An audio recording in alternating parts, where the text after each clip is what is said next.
Are we live? You're live. All right. So, I have some things that I think should really be out there for anyone that wants to know it, whether you're trying to get into the trade, become a fire alarm technician, or you want to move up from being a helper. Um, you can absolutely do either of those things.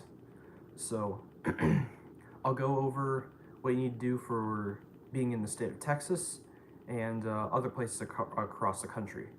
Um, so, there are some states where there are actual fire alarm licenses that you can get. Texas is one of those states. You don't have to be an electrician to do that. And there are a couple other states that have the fire alarm licenses where you get licensed with the state. Um, and some places require you to be a journeyman electrician. Some places require you to be a master's electrician before you can even touch fire alarm.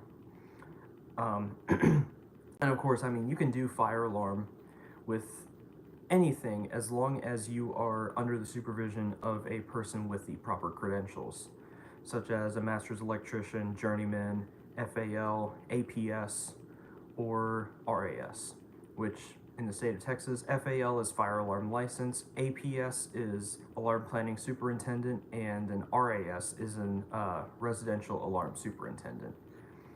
So I want to go over those real quick. So a fire alarm license is like the the bottom line for certification in the state of Texas. You get that from passing two tests. One is going to be called TFM 11, which is going to be like the insurance part. That's what they call it. And then the TFM 12 is the technical part. So once you pass both of those, you then have to send in an application to the state. And this is a very important thing. So yes, you have to pass the test, but you have to be employed by a registered firm to obtain licensing. I've seen some people who pass both tests, but they are not employed, so they cannot obtain the license. So I've heard this, that a lot of places are not really willing to hire people that don't have experience, but you can't get experience without getting a job, so it's like a catch-22. How can you get experience if you don't have a job? So you got to look for companies, typically local companies. And in the city of San Antonio, those local companies are going to be Skelton Fire Alarm, FACSA, which is Fire Alarm Control System San Antonio, J.W. Dillman. There is also Automatic Fire Protection, which is a bigger company, Western States Fire Protection, Fire Troll, and there are a couple others around here, but those are just a few of them. But any of those companies, specifically Dillman, Skelton, or Fax, those are great ones to start with. Since they're local, they're pretty competitive, but being local, they're going to be competitive because trying to make a name for themselves. They're trying to do really good work and try to really outdo themselves, and that's a good thing.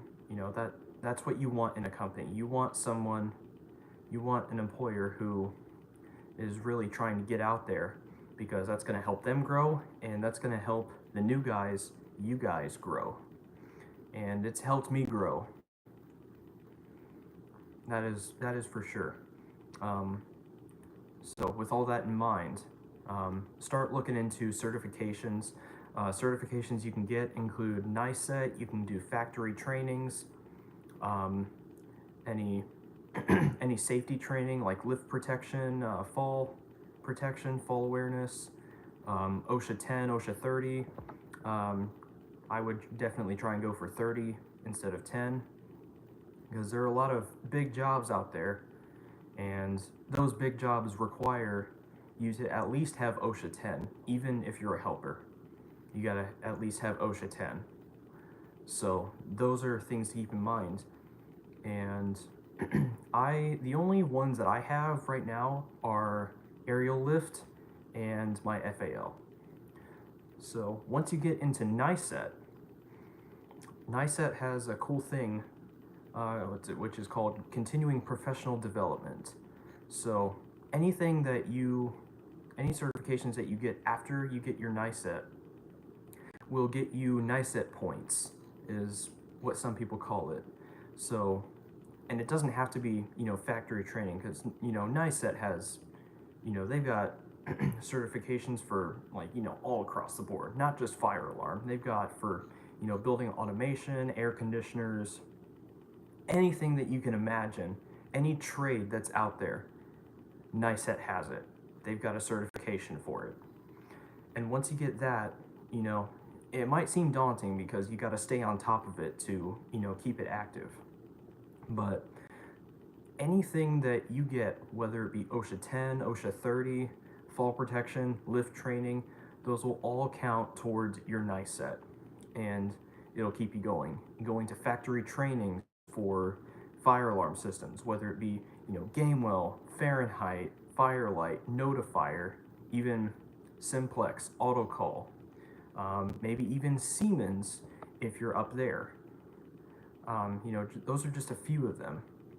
And all of those manufacturers have multiple systems that you can get factory trainings for. Like for Gamewell, this is a good example. You can get 7075, you can get S3 and E3, and some of the older ones, maybe the IF600, 7100, 7200. I very, very highly doubt that they still offer trainings for any of those three. The most recent ones that Gamewell has that they really push out there are going to be the 7075 and the E3 and S3. And there's also other things that are not exactly fire alarm, but they kind of are. They can be tied into fire alarm.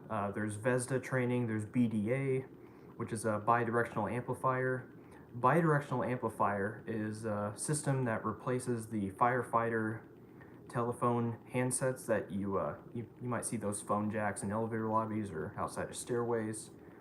That's what a BDA is for. It basically replaces those systems.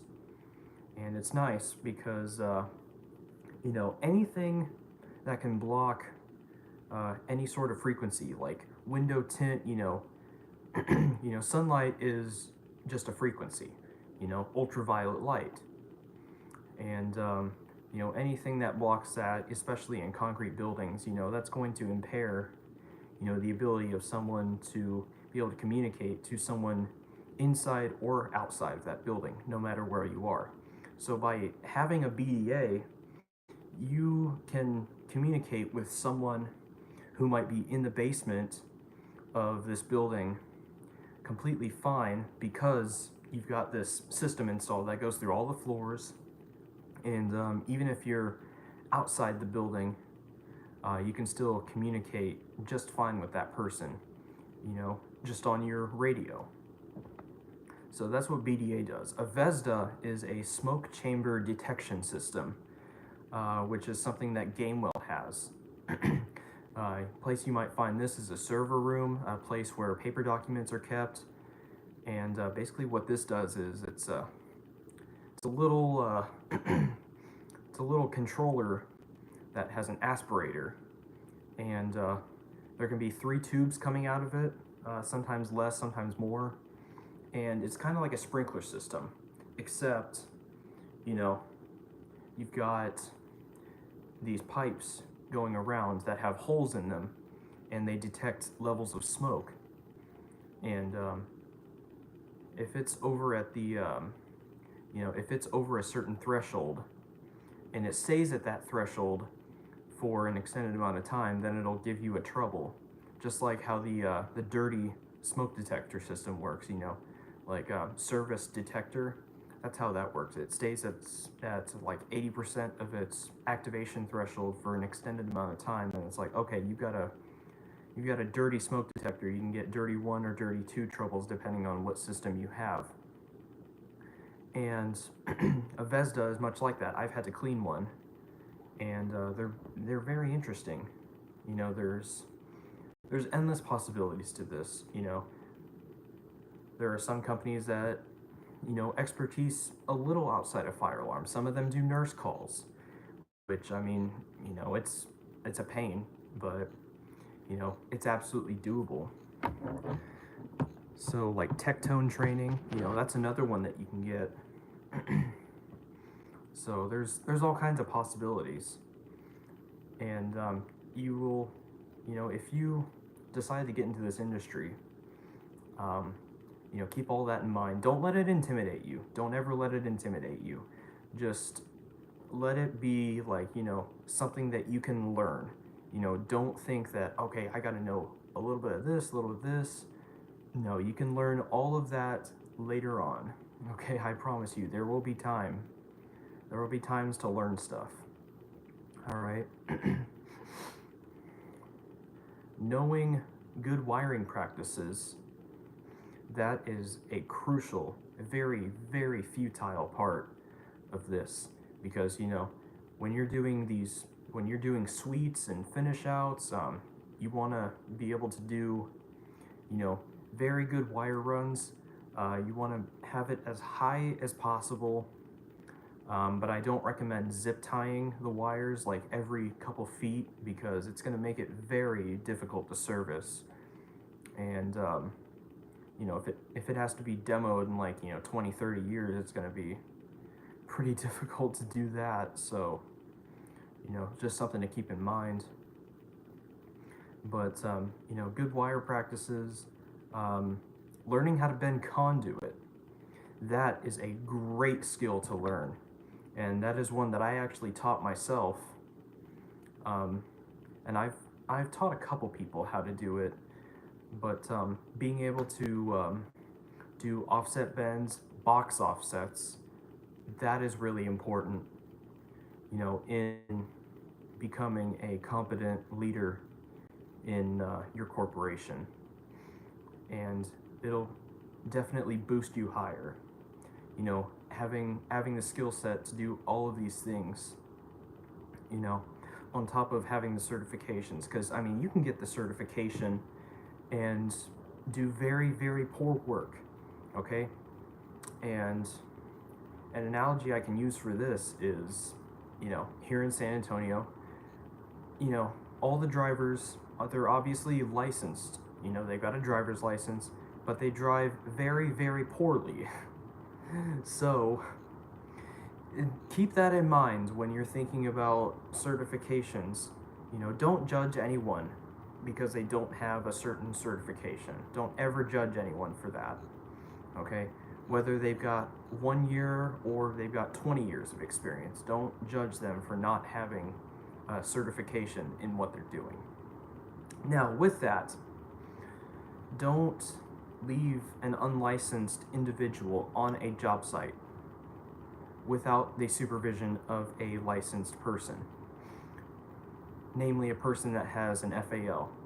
Because if the fire marshal shows up, they identify everyone, and they discover like, hey, you've got a guy working on the fire alarm, but the person with the fire alarm license isn't here. They'll kick that person off, the helper, and the person holding the license could get in trouble, and that's really not something worth losing your license over. Like, trust me, it's just, no, come on. Just do what's right. So, that's one thing to keep in mind. You know, it does allow you to do a lot, but when getting licensed, keep this in mind. When getting licensed, you will be placed into a rotation called the on-call rotation. And this goes through all the trades, okay? It's not just fire alarm. Depending on how many people are in your crew, will vary the frequency of how often you go on call. Now, with me, I go on call probably every 2 months. It's nice. It is very nice. We've got quite a few people that are licensed, and we got more coming in. So it's really good. And Another important part of this job, at least for me, is being able to enjoy what I do. Really being able to take it all in and you know, just thrive and have a good time. Signs, which is a national company, basically just an investment company that specializes in fire alarm and building solutions, much like that of Siemens. Their CEO, and I've actually met him, said he wants to bring the fun back to the job. And when he first started, he was on a Navy ship repairing electrical systems. He was doing that by day, and then he was a boat DJ by night, and he liked that. And then after he was out of the Navy, he went into the trade as a technician for Cerberus Pyrotronics over in England. And then when Cerberus was bought by Siemens, transferred over to Siemens, and then he worked his way up there, and he ended up being the head director of Siemens North America, which is pretty cool. And then he started Signs 8 years ago, and they've been acquiring a lot of companies. They've acquired 2 down here fairly recently.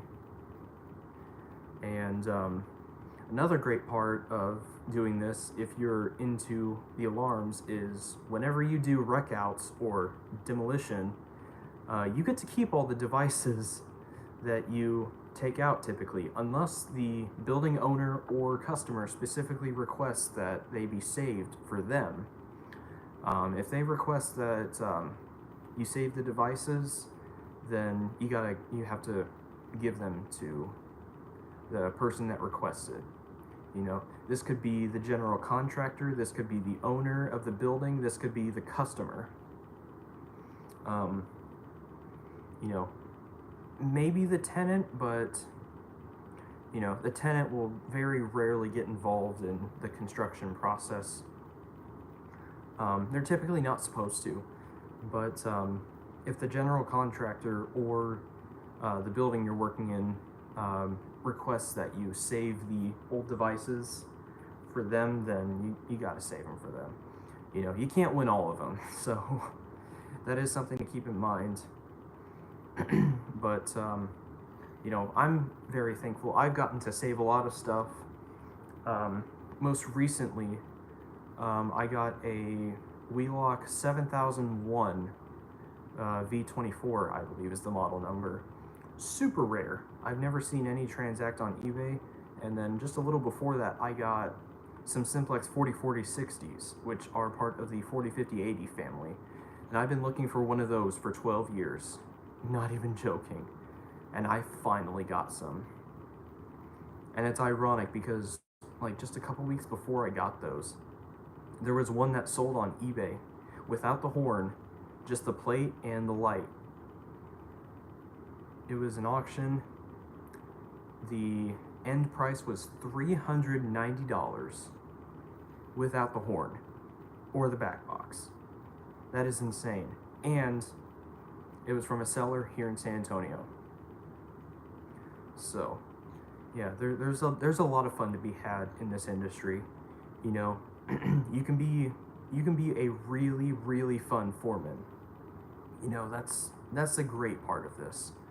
If you're nice to your guys, not letting them get away with, doing things the wrong way. You gotta have your ways, being, there are codes you have to follow. There are things you have to follow no matter what.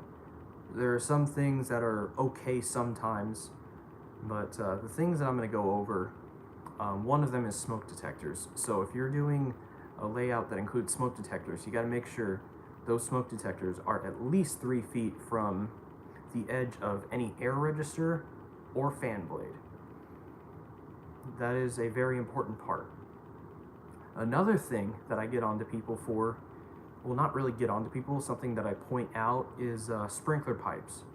Do not have the alarm wires touching the sprinkler pipe.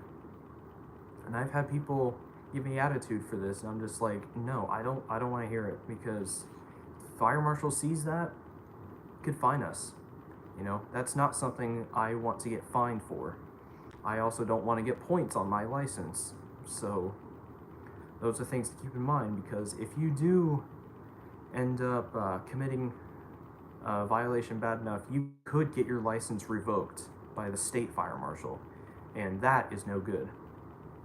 That's never the goal, because, you know, yeah, while you can do a lot in this industry without the license, getting the license is just better, as far as pay grade goes and the things that you're allowed to do. And, just overall, the amount of credit that you'll get for the work that you do. It might not be, you know, as philosophical for some other people, but for me, I do think that it's a crucial part to have that license and any certifications that you can get. Like right now, I'm looking into NICET, and NICET is a really hard test. NICET is a very, very hard test.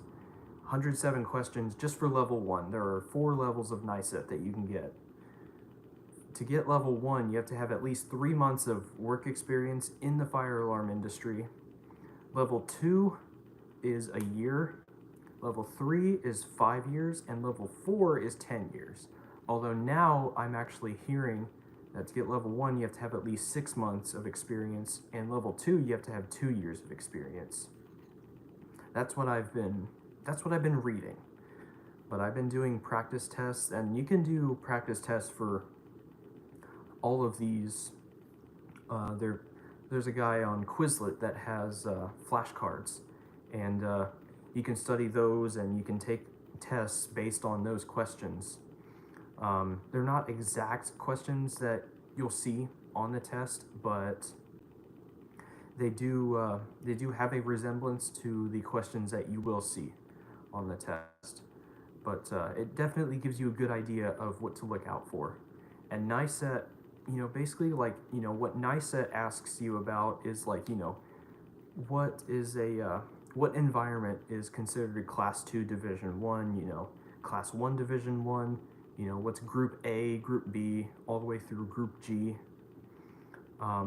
which is just a bunch of combustibles, stuff like that. That's what NICET asks you about, and that's what they test you on. And they do not expect you to remember all of that, okay? You do have to take the test for it, but they do not expect you to remember all of that throughout your entire career. No one will ever expect that of you. So, just a few things to keep in mind. You work for a local company, it could be the most fun job in the world. I wouldn't advise going to any of the bigger companies as your first. I have heard of it happening, but it's very difficult to do. You would definitely want to start with a local company.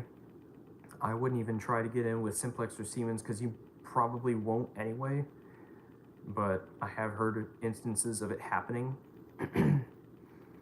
And, sometimes it works for people. Sometimes it really works. And there's another alarm company here in San Antonio called North Star, and they're actually union. That is a union fire alarm company, which is very interesting. I thought for sure that Western States and Fire Patrol were union, but it turns out they're not. They're both nationwide companies, but they're not union, which I think is interesting, but not necessarily bad. And signs, they don't really do work themselves.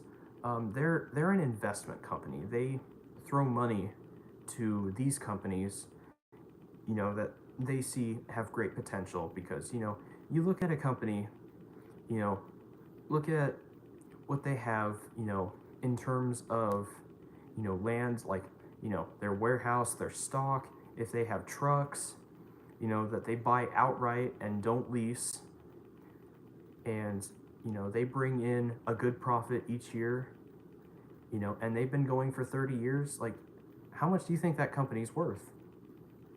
Probably tens of millions. So, that's what Signs looks for when they buy out a company. And I've gotten to, I've gotten to listen to what Terry Heath has to say, and definitely go and check it out because he's a very fascinating guy. So, yeah, for getting into this trade, there is a lot to learn, but it's a lot of fun. It is a lot of fun to learn. And, you know, going back to the certifications, there are, other, little side certifications that you can get with some of those. Like for E3, you can do, you get the basic E3, then you can get the E3 mass notification, which is a whole nother thing. And then there's like E3 building automation or something like that. And, I'm just speaking with Gamewell because that's what I'm used to. That's what I'm used to doing. But there are all kinds of things that are out there. So, like, as long as you are invested and really, just focused on what you're doing, you should never have to worry about anything because there's always new stuff coming out. Like, Simplex has addressable notification appliances now. That's I mean, it's still kind of new. So, stuff is always changing. It's never going to be a dull moment. I'll tell you that. I will tell you that. Stuff is always changing, stuff's always getting improved. The EST4 just hit the market. That's another thing. So, those are just some of the things. You can take it to heart, or you can take some of it with a grain of salt and just, jump in with both feet. As long as you have this in the back of your mind, I think you'll be okay. Just don't get into too much trouble, because you can get into trouble for things like, if you do something wrong, like install a speaker strobe without an extension ring, namely the older Wheelock ones, you can have ground faults. And if you do a bunch like that, you'll get a bunch of ground faults, and you'll probably get written up for that. So, yeah, let's not do giant speaker strobes without extension rings. But I will say, the newer Wheelock Eluxa LED speaker strobes and basically all of the system sensor speaker strobes, you can do away with the extension ring. As long as you've got a deeper foursquare, it's like 2 inches and 1/8, you're completely fine. You don't have to worry about getting a ground fault because the back of those are actually plastic. So with those, you'll never have to worry about a ground fault if you do not do an extension ring. So anyways, that is it. I am done with this video. Hope it's something for y'all to keep in mind. This is just what I know for the state of Texas. Other states are different. Not all the states have the fire alarm license thing. In Texas, you can, to get your APS, you have to have at least NICET 2 or provide certification that you are a professional engineer. And you'll have either your APS number or your engineering number that you'll put on documents.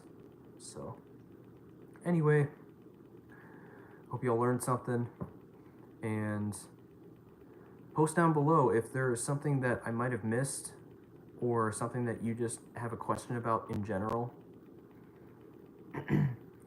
And I will talk to y'all real soon.